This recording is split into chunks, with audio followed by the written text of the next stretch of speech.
Puliyodare with vadam is a classic combination. Let me show you how to make the pulikachal, the tamarind paste, and also show you how to make puliyodare, which is the tamarind rice. We call it the king of variety rice. Let's see how to make it. 1/4 cup chana dal, 1/4 cup urad dal, 1/3 cup coriander seeds, 1/3 cup of black sesame seeds,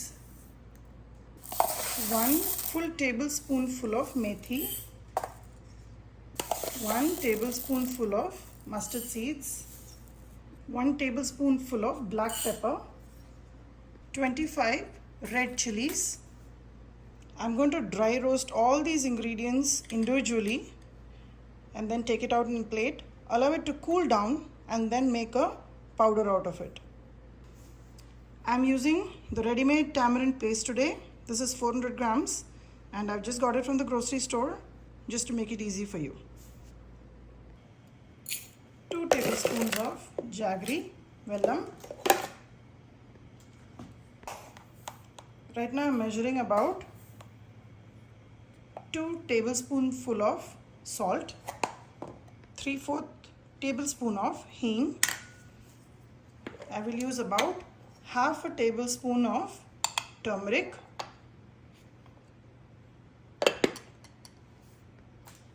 1 full cup of sesame seed oil. My iron skillet here is nice and hot. I'm going to start roasting all these ingredients and take it out in a plate.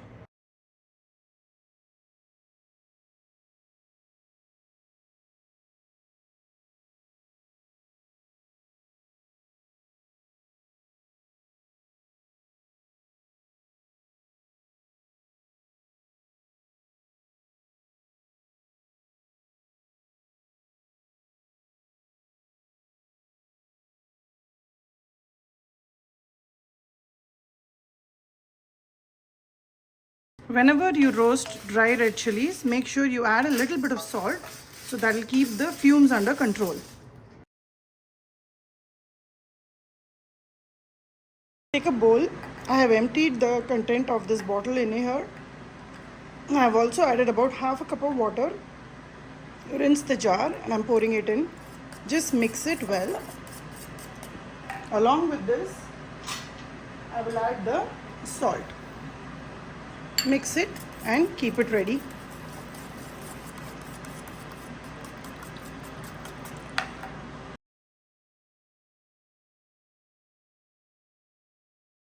The ingredients have cooled down and I've made a powder out of all of this.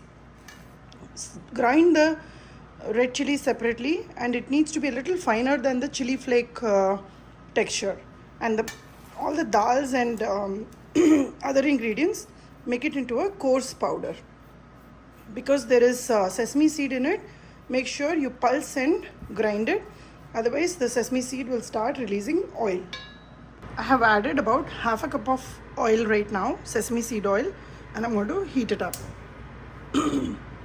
Once this heats up, I will add the mustard seeds for tadka. Once the oil is hot, I will add 1 tablespoonful of mustard seeds for tadka, along with these 7 chilies. I'm going to break it down. Followed by that, I will add the turmeric powder and hing. Once that sautés just for a few seconds, I will add the tamarind paste.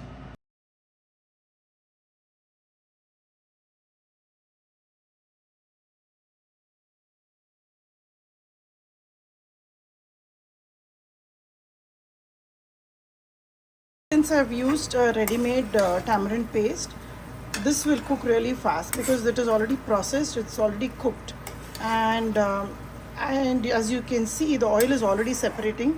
The thicker you keep your tamarind paste, the faster you can prepare this pulikachal, the tamarind gravy. Now along with this, because the tamarind is already processed, I'm going to do this step. If I was going to use my own tamarind, I would allow the tamarind to boil a little bit before I add the chili flakes. Add this and mix it well. The chilies will absorb the tanginess, the sourness from the tamarind, and it gives an amazing taste and also releases its color in the tamarind gravy. So allow this to cook for at least a minute and or 2 minutes. I'll put a timer for 2 minutes. Keep it on medium low, and also keep it partially covered because it will be splashing all over your stove top. I'm adding 1 more tablespoon of salt here. I tasted and it was a little bit more sour, so to balance it out, add 1 tablespoon extra. So totally 3 tablespoons of salt has gone in. And remember, this is a concentrate, and when we add with rice, it needs to be well seasoned so that it will flavor the rice well.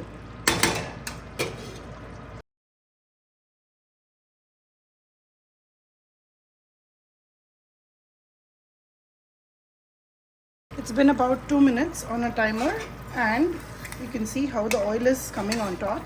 Add the jaggery now, and in the heat of the mixture, the jaggery will quickly melt. I am cooking all of this in a medium-low heat because we don't want the tamarind to burn or settle down, or the chilies to burn and settle down. So mix it well, and at this stage, I'm going to add the powder that I created for the tamarind paste. Add all the powder. Make sure you don't increase the flame,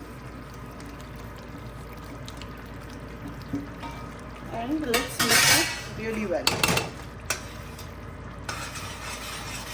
Mix it all well, and at this stage you can see how the oil is absorbed, and when you allow it to cook for another 1 minute, the oil will again separate and come on the sides. So give it a thorough mix, and this is also the stage where you don't leave it because it can settle down. Always use a heavy bottom pan to make pulikachal.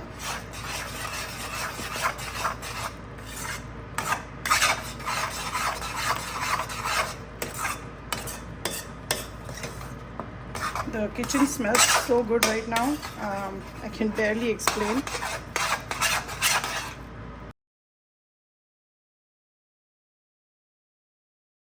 If you notice how the oil is separating on the sides, here is where you add the additional half a cup of sesame seed oil. This is to preserve it. I'm just eyeballing it, but make sure you measure and put it. So just mix it well, and this pulikachal is ready to cool down and store it and use it whenever you like. I'm going to turn off. Now you may ask why I have not given the tadka of urad dal or chana dal, nor did I add any peanuts, nor did I put any curry leaf. We add all of that when we mix it with rice so that it is nice and fresh. This is the basic pulikachal that I was taught. I've grown up eating this style of pulikachal, and I make it now and so often. Every time I don't have a chutney in the fridge, I usually make a pulikachal and keep. This is a very versatile side dish to have with dosas, or mix it with rice and make a variety rice, or have it with yogurt rice. It goes very well with parathas too. Aloo paratha and pulikachal is a very good combination. You can give it a try. And tamarind rice is always the king of all the variety rice. So give it a try. The amount of chilies I have added is perfect for this dish. If you think it's very spicy for you, you can reduce, either not put it during the tadka or reduce in the initial process where we roasted to make a powder and add during the tadka. The jaggery powder is added so that it gives a nice aftertaste and also balances out the sourness and the spice from the tamarind and red chilies. Now, sesame seed is the only oil preferred for making this dish because it is a natural coolant. Tamarind in general is heat to body, so we add the methi seeds and prepare the whole thing in sesame seed oil so that it keeps your body temperature cool. Pulikachal is ready. Give this recipe a try and let me know how this turned out for you.